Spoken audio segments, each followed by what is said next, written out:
कल्प वृक्ष के बीज रूप तुम इस जगत के सार,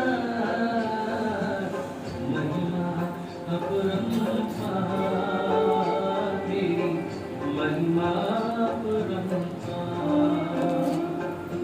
महिमा अपरंपार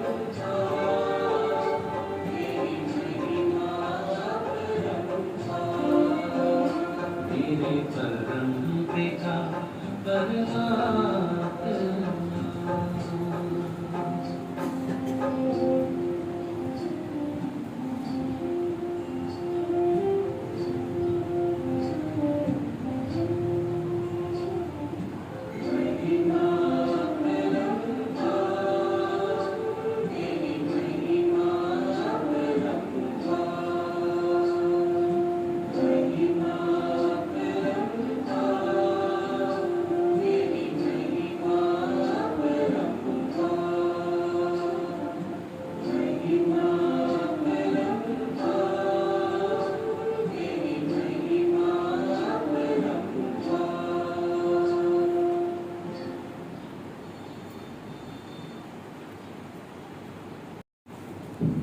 ओम शांति। हम सभी यहाँ आज इकट्ठा हुए हैं पितृपक्ष उपलक्ष्य से, है ना। पितृ यानी दीदी कुछ देर पहले बता दिया, पितृ का मतलब है पिता माता, है ना, जो इस दुनिया से चले गए हैं। हमारे माता पिता है, माता पिता का भी माता पिता है और उनका भी फिर माता पिता है। आज कई दिन पहले बाबा ने पितर के बारे में मुरली चलाया था, आप लोगों ने ध्यान से सुना होगा, सुना है ना। उसमें बाबा ने कहा सभी पितरों का पिता कौन है? शिव बाबा है, बोला था ना। आप लोगों ने अगर ध्यान से सुना होगा, उसमें था कि सभी पितरों का जो एक पिता है वो शिव बाबा है। शिव बाबा तो है ही हमारे सभी पितरों का पिता, यानी हमारे पूर्वजों का पिता, हमारा पिता। और साथ साथ हमारे संस्था में जितनी भी दीदी दादियाँ हैं जो आज इस दुनिया में नहीं हैं, उन सभी आत्माएं आज के दिन में इस दुनिया में मौजूद है। और ये जो पितृ पक्ष है, ये पितृ पक्ष मनाया कब से गया, शुरू कैसे हुआ, ये भी विशेष रोचक बातें हैं। कई लोगों को तो पितृ के बारे में जानकारी ही नहीं है, पितृ होता क्या है, और पितृ पक्ष कब से शुरू हुआ वो भी जानकारी नहीं है। पितृ जो पक्ष है ये शास्त्र से महाभारत में भी गायन है, रामायण में भी इसकी गायन है। सीता ने भी राजा दशरथ को पिंड दान दिया था और कर्ण ने भी पिंड दान दिया था, पितरों की वो किया था। कहते हैं जब तक हम सभी ऋण सुक्त नहीं करते हैं तब तक हम मोक्ष प्राप्त नहीं कर सकते हैं। बाबा ने हम सभी बच्चों को कहा है कि हमें इस दुनिया में बाबा ने भेजा है कुछ ड्यूटी लेके, दायित्व लेके। इस संसार में आया है तो कई हमारी माता पिता होती है, गुरुजन होते हैं और देवगण भी होते हैं, और सबसे हमें कुछ न कुछ लेते हैं, लेकिन उसके अवजा में हम देते नहीं हैं। तो 3 प्रकार का ऋण होते हैं हम सभी के ऊपर। जिस दिन इस धरा पर आया उसी दिन से हम 3 प्रकार का ऋण लेके जन्म लिए। पहला जो ऋण है वो देव ऋण होते हैं। कौन सा ऋण बताया?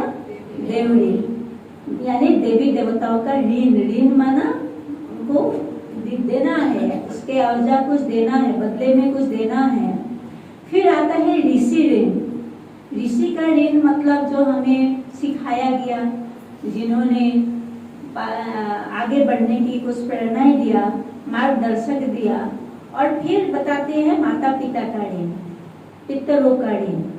अगर हम इन ऋणों को नहीं चुकाते हैं तो चाहे हम कितने भी अच्छे कर्म करें, चाहे हम कितने भी दान पुण्य करें, तो भगवान कहते हैं ये निष्फल है। भगवान मीन्स ये शास्त्र में गायन है। कृष्ण ने कहा था कि कितने भी हम पूजा पाठ करें, कितना भी हम दान पुण्य करें, अगर हम पितृ ऋण पूरा नहीं किया और ऋषि ऋण पूरा नहीं किया और देव ऋण अगर पूरा नहीं किया तो हमें मोक्ष प्राप्ति नहीं होता है। क्यों? क्योंकि इन सभी ऋणों में हमारे संस्कार भी समाया हुआ होता है। तो इसके जो है ऋण ये कर्ण ने भी किया। मैं कुछ देर पहले ही कहा था कि जब आपको पता होगा सभी को कि कर्ण जो है वो दाता था ना, सभी को पता है कि कर्ण ऐसा व्यक्ति था जो मांगते थे वो सब दे देते थे। हम लोग तो सोचते हैं कोई अगर मांगता है तो 10 बार सोचते हैं और उसके बाद ही देने की कोशिश करते हैं। हो सकता है दे भी सकते हैं और नहीं भी दे सकते हैं, लेकिन कर्ण ऐसा नहीं था। जिसने भी जो भी मांगा तुरंत उन्होंने हाँ कर दिया। लेकिन वही कर्ण और त्यागी भी था, तपस्वी भी था। लेकिन जब कर्ण की मृत्यु हुआ, मृत्यु के बाद जब उनको जमदूत आके लेके गया तो जमदूत को लेने के बाद फिर जो धर्मराज है उनके पास गया और कहा कि मैंने ऐसे क्या कर्म किया जो आप मुझे जमदूत को भेजा, किसी देवताओं को नहीं भेजा, स्वर्ग में नहीं लाया, नरक में लाया, ऐसा मैंने क्या किया? मुझे तो ज्ञात है कि हम बचपन से ही दान पुण्य करके आया और मेरा जितना भी फर्ज था वो मैंने पूरा किया। तो फिर धर्मराज ने कहा कि नहीं, तुमने सभी फर्ज पूरा नहीं किया। बोला कौन सा फर्ज मैंने पूरा नहीं किया? तो फिर जमदूत ने यानी धर्मराज ने कहा कि आप तुमने तो देवऋण भी पूरा किया, यानी देवी देवताओं को भी बहुत श्रद्धा दिया, सम्मान दिया, जो भी पंगा दिया, उनकी ये जो कवच है कवच भी दे दिया, सब कुछ दे दिया और ऋषि ने भी जो मांगा वो भी आपने दे दिया, लेकिन एक ऋण तुमने पूरा नहीं किया। तो कर्ण ने कहा ऐसा कौन सा ऋण है जो मैंने पूरा नहीं किया? तो उन्होंने कहा पितृ ऋण आपने पूरा नहीं किया। तो पितृ ऋण क्या होता है? तो उन्होंने बताया जिसने आपको जन्म दिया। तो कर्ण ने कहा मुझे पता नहीं है मेरे माता पिता कौन है और उस माता पिता कौन है मुझे पता नहीं था और इसीलिए मैं पूरा ये ऋण कर नहीं पाया। तो मुझसे कुछ समय दीजिए और मैं ये ऋण पूरा करना चाहता हूँ। तो फिर कर्ण को 16 दिन दिया गया था। कितना दिन दिया गया? 16 दिन दिया गया था। फिर कर्ण को 16 दिन दिया और कर्ण फिर इस धरती पर आया और खुद तो शरीर तो खत्म हो गया था क्योंकि जलाया गया था और वो आत्मा जो है किसी में प्रवेश करके और वो उन्होंने पितृ का जो ऋण है वो पूरा किया, यानी श्राद्ध किया। और पितृ के अर्थ भोजन भी दान किया। और पितृ पक्ष में क्या होते? भोजन दान सर्वोत्तम माना गया है। भोजन की अगर दान नहीं किया, आप किसी को खिलाया नहीं, ब्राह्मणों को खिलाया नहीं, तो पितृ ऋण कभी क्या नहीं होता है? पूरा नहीं होते। ये शास्त्र में गायन है। तो फिर कर्ण ने ये ऋण पूरा किया, तब जाके उनको स्वर्ग प्राप्ति हुआ। तो ये है शास्त्र की बातें। तो ये जो शास्त्र में 16 दिन कहा गया, ये 16 दिन कब से शुरू होता है? आज जो महालया है, आप सबको पता है आज कौन सा दिन है?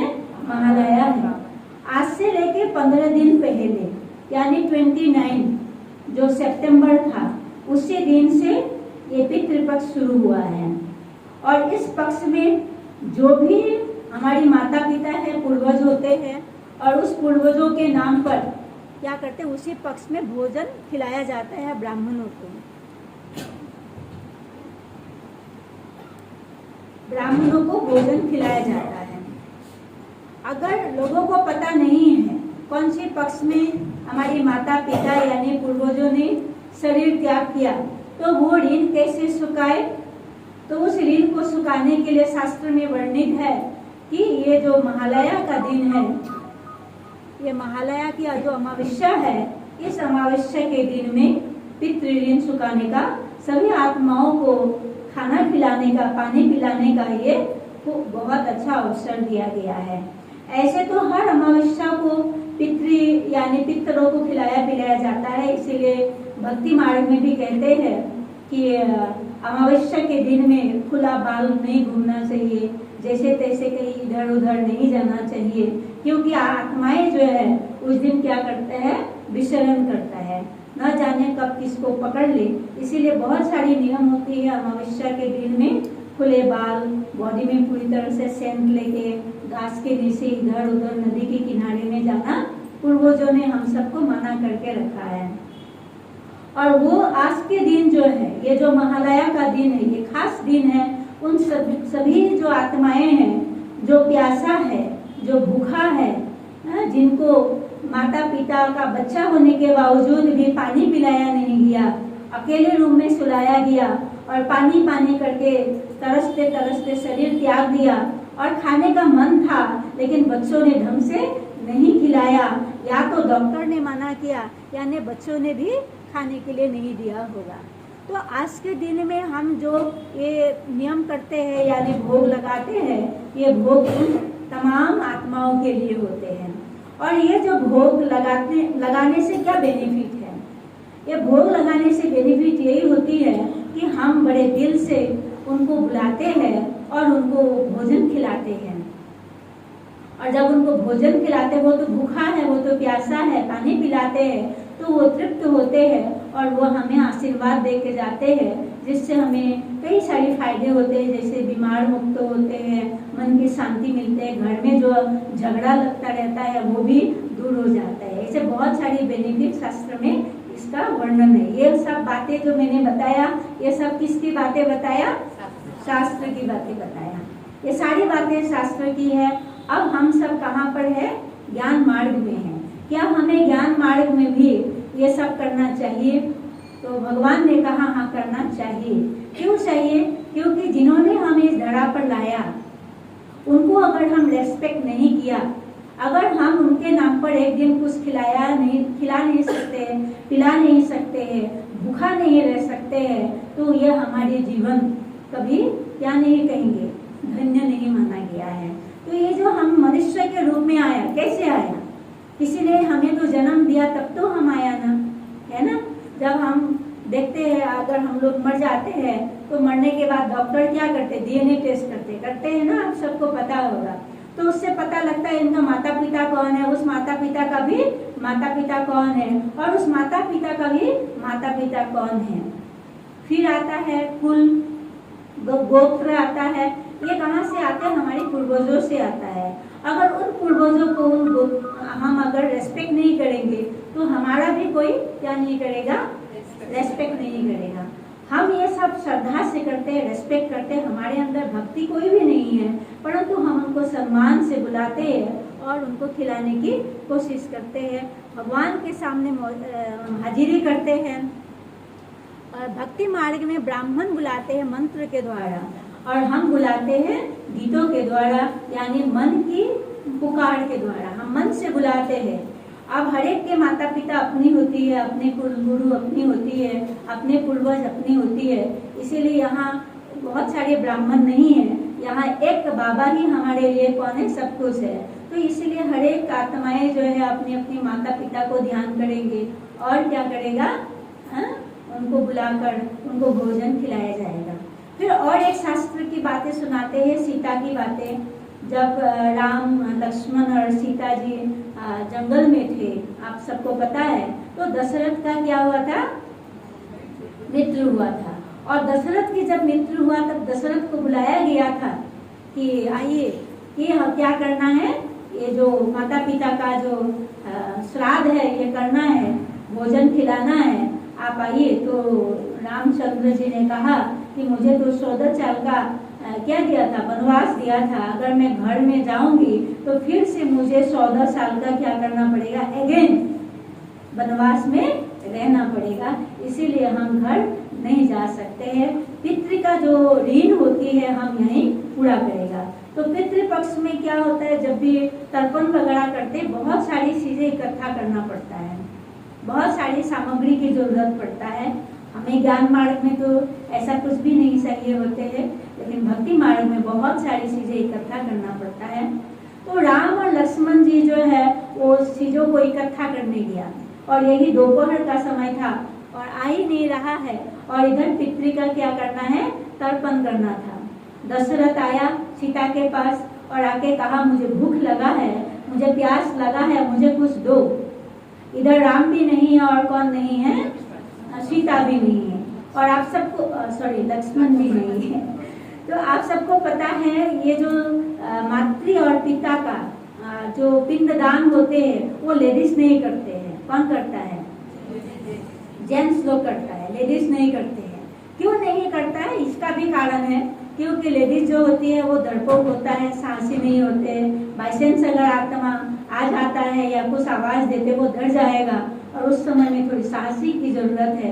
तो इसीलिए माताओं को यानी माताओं को ये करने के लिए मना किया गया है। हाँ, जो शादी नहीं किया है वो जो लड़कियां है वो पितृ और मातृ का तर्पण कर सकता है।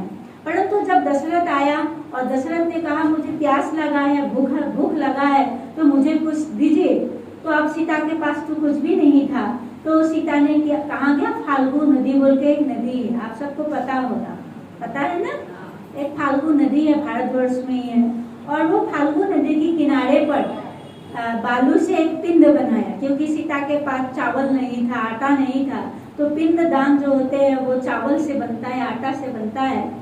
और वो बालू आटा और चावल न होने के कारण उन्होंने बालू से पिंड बनाया, और वहां पर उन्होंने पानी से क्या किया, तर्पण किया।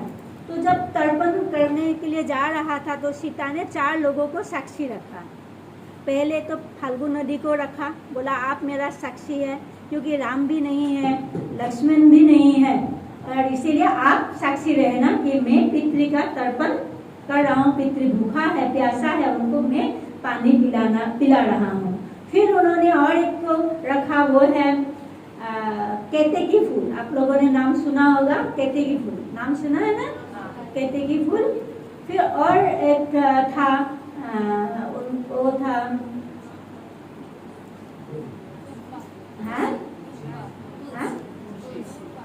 दुर्वा नहीं था, तुलसी भी नहीं था, वो था गाय।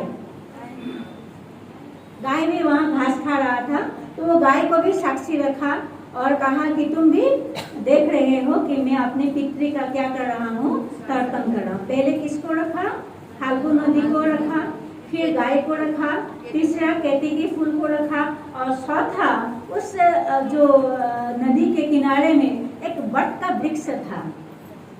क्या था? वट का वृक्ष था। और सीता ने सबको साक्षी रख करके पितृ का तर्पण किया। तो जब पितृ तर्पण हो गया, कुछ देर के बाद जब खत्म हो गया, तब आकर राम ने कहा कि अभी हमको, मेरा बहुत देर हो गया, अब मुझे तर्पण करना है। तो सीता ने कहा कि हो गया, पिताजी आया था और उनको बहुत भूख और प्यास लगा हुआ था, तो मैंने उनको तर्पण कर दिया। तो राम ने कहा प्रमाण किया है। राम देखिए भगवान था, फिर भी हर बात में क्या मांगता था, प्रमाण। लेकिन आजकल की हम देखते हैं भाई जी लोग बहुत अच्छा है, आजकल जो हस्बैंड लोग है ना बहुत अच्छा है। क्या अच्छा है? पत्नी से कभी भी सबूत नहीं मांगता है, दे दिया हाँ, मान लेता है हाँ दे दिया। लेकिन पहले ऐसा नहीं था, सबूत चाहिए था। तो रामचंद्र जी ने कहा कि सबूत क्या है, तो कहा ये देखिए नदी को मैंने सबूत रखा, नदी से पूछिए। फिर कहा कि वट के वृक्ष से पूछिए। फिर कहा केतकी फूल से पूछिए, क्योंकि फूल भी देना होता है। और फिर उन्होंने कहा किसको, गाय को बोला। देखो गाय भी घास खा रहा था, उनको भी मैंने साक्षी रखा। तो रामचंद्र जी ने पहले फाल्गु नदी को पूछा, क्या आपने देखा कि मेरे पितृदेव का तर्पण करते हुए? तो फाल्गु नदी ने कहा कि मैंने नहीं देखा। आजकल भी लोग ऐसे होते हैं ना, क्या करता है, देख के भी अनदेखा हो जाता है, जानता है फिर भी बताता नहीं है।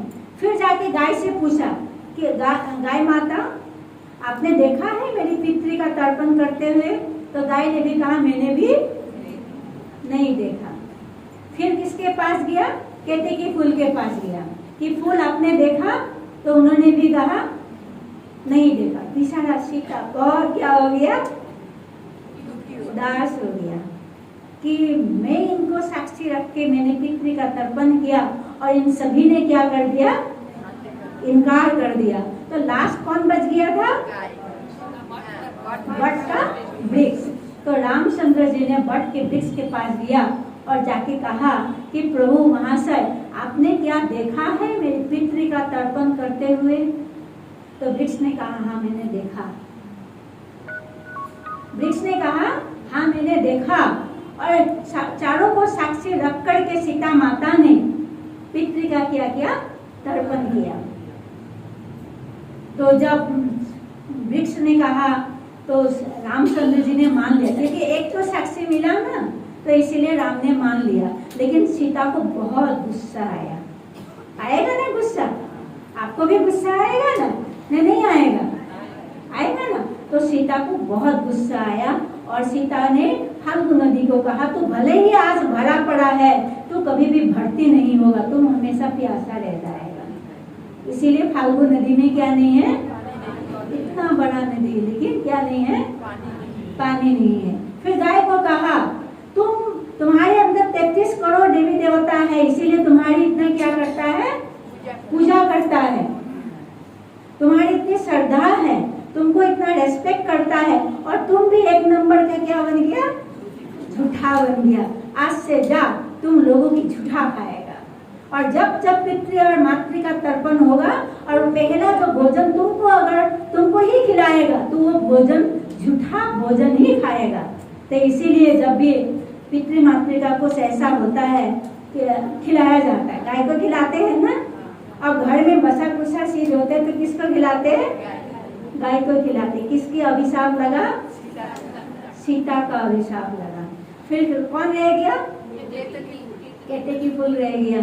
तो उसको बोला तुम्हारे अंदर इतना खुशबू है, इतना तुम सुंदर भी हो, लेकिन तुमको कभी पूजा में नहीं लगा। मैं तुमको अर्पण किया, इतना रेस्पेक्ट किया, इतना श्रद्धा किया और तुमको यूज किया, और तुमने भी आज इतना बड़ा क्या बोल दिया? झूठ बोल दिया। इसीलिए आज से तुम्हारा पूजा कभी नहीं होगा। तो इसीलिए केतकी फूल को कभी पूजा में नहीं लगाते हैं। रह गया कौन? वट का वृक्ष। वट वृक्ष को कहा कि आज अगर आप न होता तो ये रामचंद्र हमेशा मुझे क्या मानता? झूठा मान के रहता और मुझे झूठी झूठी कह के पुकारता। लेकिन आज आपने मेरा इज्जत बचाया। जाइए, आप हमेशा जीवित रहेंगे, कभी मरेंगे नहीं। आप देखेंगे वट का वृक्ष कभी मरता है? नहीं मरता है। और कहा जो सुहागिन, जो लोग आपके पास आएगा और आपको धागा पहनाएगा, कपड़ा पहनाएगा, जो भी चीजें मांगेगा वो आप उनको हमेशा क्या करेगा? देते जाएंगे। और आपकी जन्म जन्मांतर क्या होता रहेगा? पूजा होता रहेगा। आज भी देखिए वट का जो वृक्ष होता है, जहाँ भी पेड़ होते हैं वहीं 2-3 धागा लपेट देता है और दीपक जलाना क्या करता है? शुरू कर देता है। किसकी आशीर्वाद था? सीता का आशीर्वाद था। तो और बहुत सारी कहानियां ऐसी इसी तरह से पितृ पक्ष के ऊपर 10 कहानियां हैं, शास्त्र में है। इतना तो लंबा नहीं बताएंगे, परंतु इससे हमें क्या शिक्षा मिला? पहला नंबर, कभी झूठ नहीं बोलना है। और दूसरा नंबर, हम कैसे भी परिस्थिति में हैं, चाहे मेरे पास हो या ना हो, हम पितृ और मातृ को कम से कम पानी तो पिला सकते हैं, उनके नाम पर थोड़ा तो कुछ दे सकते हैं। तो जिस भी हालत में है अपने पूर्वजों की रेस्पेक्ट करना नहीं करना ही सही। ऐसा नहीं कि पूर्वजों को भूल जाए। बहुत सारे लोग माता पिता को इज्जत नहीं करते, अपने दादा दादियों को इज्जत नहीं करते। हाँ, पहले तो 7 पुस्तक तक ये जो पितृ पक्ष चलता था, अभी भगवान ने उसको शॉर्ट कर दिया, 3 पीढ़ी तक ही कर दिया। कितना पीढ़ी कर दिया? 3। पहला हो गया मैं मर गया तो मेरे बच्चे रह गया तो मेरे बच्चे करेगा, तो बच्चे के बच्चे करेगा, और उस बच्चे के बच्चे जब हमारे तर्पण करेगा तब कहते हैं उस आत्मा को क्या मिल जाता है? चाहे कितने भी पाप करता है तो उस आत्मा को क्या मिल जाता है? मोक्ष मिल जाता है। तो आज के दिन ये जो पितृ पक्ष है, तो आज के दिन में ये किया जाता है, उनको बुलाया जाता है, उनको खिलाया जाता है। उनकी आत्मा की सुख शांति के लिए हम भगवान से प्रार्थना करते हैं और इसीलिए भोग लगाते हैं। अच्छा, ओम शांति।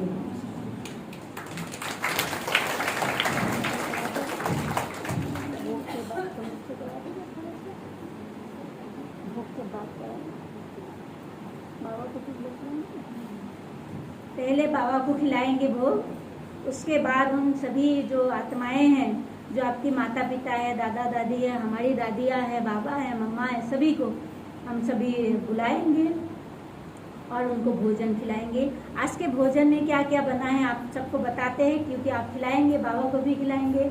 आज के भोजन में बना है चावल, पूरी और चना का दाल की तड़का, याद रहेगा ना। फिर है लाव की सब्जी। कौन सी लाव? 2 किस्म के लाव होते हैं ना। कौन सी लाव? जो लंबे लंबे होते हैं ना, क्या लाव बोलते हैं? लौकी। कई लोग पानी लाव भी बोलते हैं, है ना, लौकी। तो लौकी है। और तीसरा है पटल और आलू की सब्जी। चौथा है पकौड़ा। 5वां नंबर हो गया आपका बैंगन का फ्राई और पापड़। याद रहेगा। और सबसे इम्पोर्टेंट, पितरों को अच्छा लगता है खीर और खीरा। जितने भी पितर होते हैं ना, हमारी इधर जो असम, बंगाल, बिहार, इस एरिया में लोगों को ज़्यादा क्या अच्छा लगता है? खीर। खीर बोलने से मुंह से पानी निकलना शुरू हो जाता है। तो इस टाइप की इधर के जो लोगों के लिए खास करके खीर पसंद है, तो आज सभी आत्माओं के लिए खीर बनाया गया है। और खीरा कहते हैं पितर पक्ष में क्या लगता है? खीरा लगता ही है, तो खीरा है। तो सभी खिलाए। पहले तो आप अपने माता पिता को मत बुलाइए, सबसे पहले बुलाइए हमारे आदरणीय कौन? बाबा, जो हमारे पिता, हमारे माता पिता का पिता, सबका पिता। तो सबसे पहले जो गीत बजेगा, उस गीतों में सिर्फ हम बाबा को ही खिलाएंगे। किसको खिलाएंगे? बाबा को खिलाएंगे।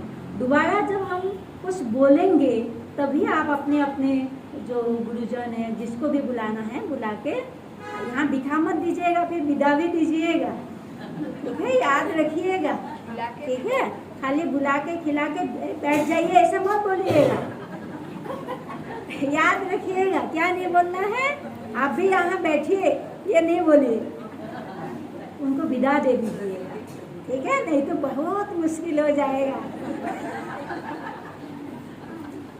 रेस्पेक्ट से बुलाना है, खिलाना है, फिर प्यार से उनको क्या करना है?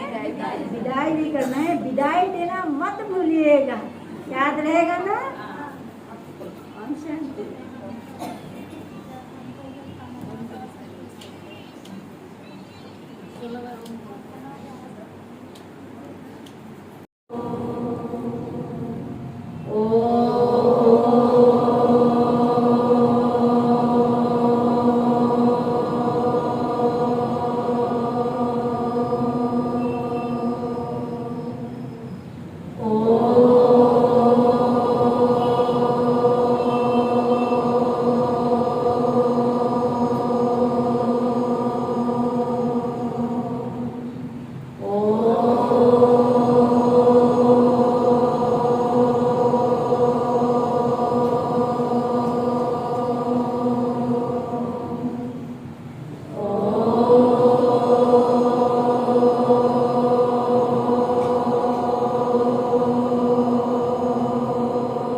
ओम शांति।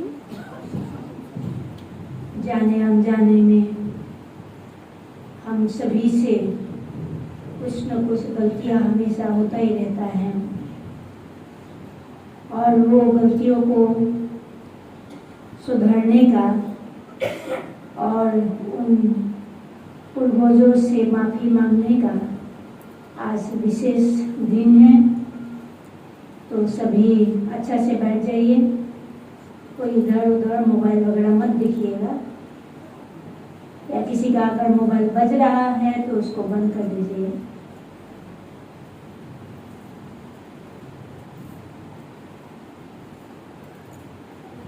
तो सबसे पहले हम जो हमारी सभी पूर्वजों को पिता है, उनको हम इस सभा में उपस्थित करते हैं। हम सभी आत्माओं का पिता शिव बाबा हम सभी के बीच मौजूद है और यहाँ आसन पर विराजमान है।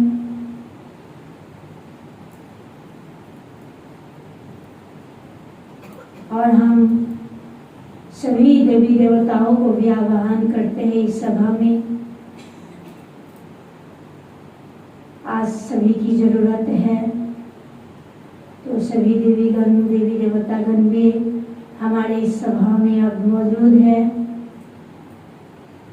हम आवाहन करते हैं हमारे महात्मा ऋषि मुनियों को, जिन्होंने पूर्वजों से लेकर अब तक हमें मार्गदर्शक बन के हमें इस सनातन धर्म में टिके रहने का बहुत सारी मार्गदर्शक दिए। उन सभी गुरुजनों को हम भी इस सभा में आमंत्रण करते हैं।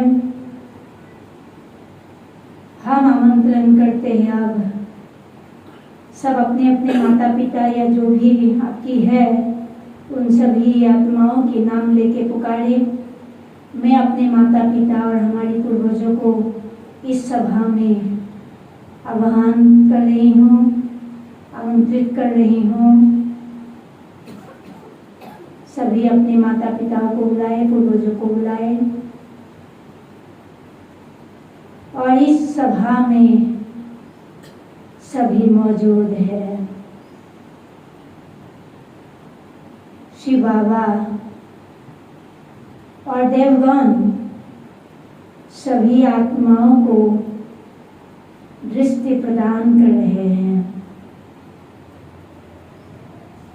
शिव बाबा हमारी माता पिता हमारे पूर्वजों को देख रहे हैं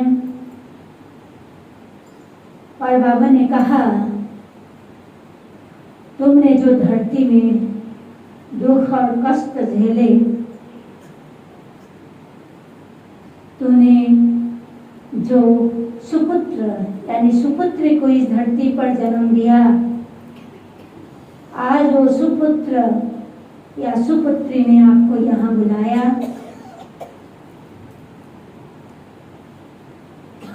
हमारे समक्ष हाजिर कराया, तो आप अपने अपने पुत्र को और अपने अपने पुत्रियों को, नाती पोताओं को सकाश दीजिए।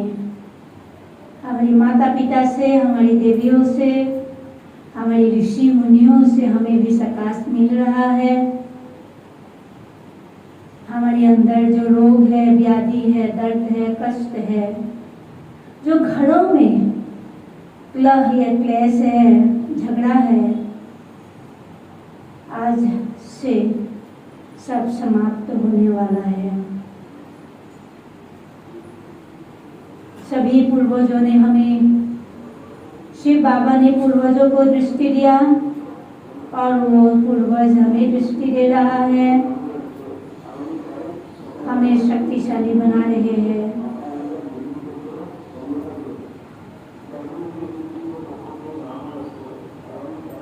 हमारी हर इच्छा पूरा कर रहे हैं और हम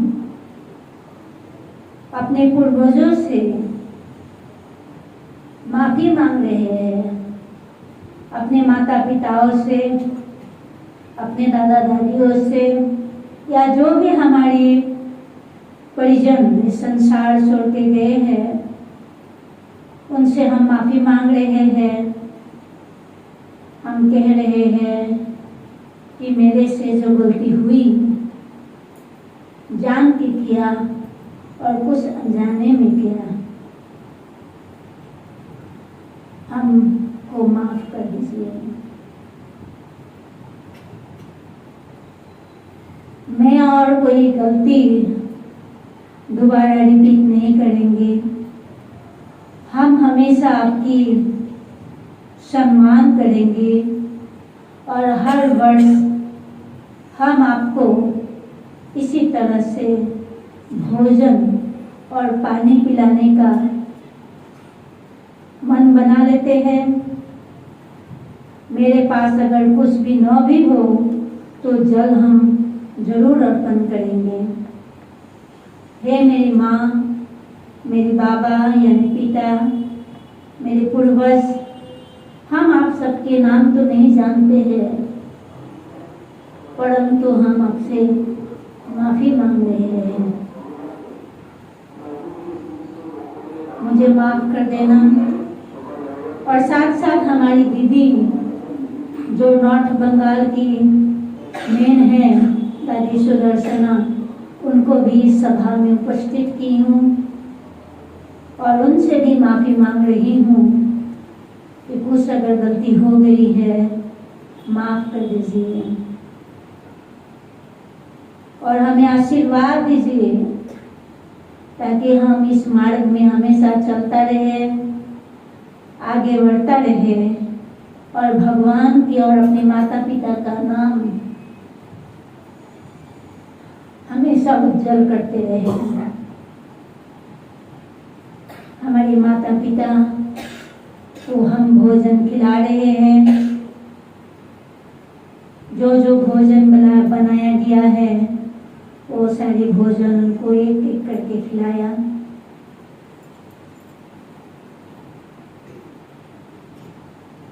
हमारे सामने दोनों बैठ के या सभी बैठ के भोजन ग्रहण कर रहे हैं। देवगण भजन कर रहे हैं, ऋषिगण भोजन कर रहे हैं।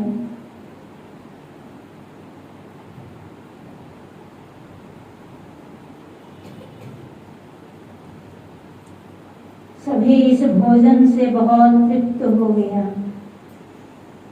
अब मैं सभी को, जो हमारे स्पिरिट गाइड है, जो हमारे शुभ चिंतक है, जो हमारे हमेशा भला चाह रहे हैं, उन सभी आत्माओं को जल प्रदान कर रही हूँ। हम जल प्रदान कर रहे हैं, सभी आत्माएं जल पान कर रहे हैं। आप सब प्रसन्न हैं और इस समय सभी आत्माएं फिर से बाबा के सन्मुख हाजिर हुई है। बाबा फिर से सभी आत्माओं को दृष्टि प्रदान कर रहे हैं। बाबा ने पुनः कहा कि अगर अपने बच्चों से गलती हो गई हो, आप प्लीज माफ कर दीजिए, या अपने परिजन से कोई भूल हो गई हो, प्लीज आप माफ कर दीजिए। और आज से आप आजाद हैं। संसार की वो तमाम सुख आपको मिलेगा, सुख, शांति, समृद्धि आपके दूसरे जन्म में हर चीज मिलेगा। आपकी वो तमाम सुख आपके इंतजार कर रहे हैं। बाबा उन सभी आत्माओं को जैसे सुखों की गिफ्ट दे रहा है, शांति की गिफ्ट दे रहा है, खुशियों की गिफ्ट दे रहा है और उनके पसंदीदार जो भी चीजें हैं वो सामान भी गिफ्ट दिया।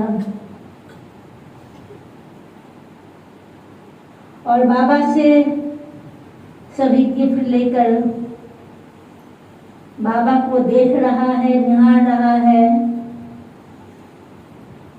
और कहा, आप अगर न होता, हे पिता, हे शिव बाबा, अगर आप न होता तो हमारे पुत्र, पुत्री, हमारी स्त्री, हमारे नाती पोता शायद हमको भूल जाता। और आपने इतनी अच्छी ज्ञान दिया, आज हम सभी को बुलाकर इस सभा में ये जो भोजन खिलाया, हम तृप्त हो गया। हे भगवान, हे शिव बाबा, हमने तो आपको कभी ध्यान नहीं किया, लेकिन आप हमें बुलाकर हमारी इस भूमि में आने का जो मकसद था वो पूरा कर दिया। शिव बाबा, आपको बहुत बहुत कोटि कोटि धन्यवाद कि आपने हमें बुलाकर हमारी ये सेवा की। अब हमें जाने की इजाजत दीजिए प्रभु। हमें फिर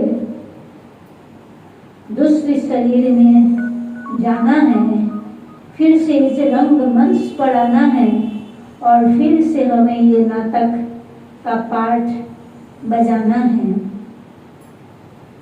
और बाबा ने और हम सभी बच्चों ने माता पिता को बड़े दिल से खुशी से विदा दे रही हूँ और कहा कि हमें फिर से माफ कर देना, जाने अनजाने में जो गलती हुई। आप हमेशा खुश रहिए, अच्छे रहिए। इस जीवन में जो आपको नहीं मिला, सुख नहीं मिला, शांति नहीं मिला, प्रेम नहीं मिला, सच्चा प्यार नहीं मिला, वो तमाम चीजें आपको दूसरे जन्म में मिल जाएगा। आप पुनः इस सभा से जाकर अपने अपने पाठ ले कीजिए। भगवान आपको जहाँ भेजता है वहाँ जाकर अपना अपना तक पूरा कीजिए। धन्यवाद मेरे माता पिता, धन्यवाद हमारे गुरुजन, धन्यवाद हमारी देवगण और धन्यवाद शिव बाबा कि आपने सभी को बहुत शक्ति भर दिया। धन्यवाद बाबा, धन्यवाद, धन्यवाद। ओम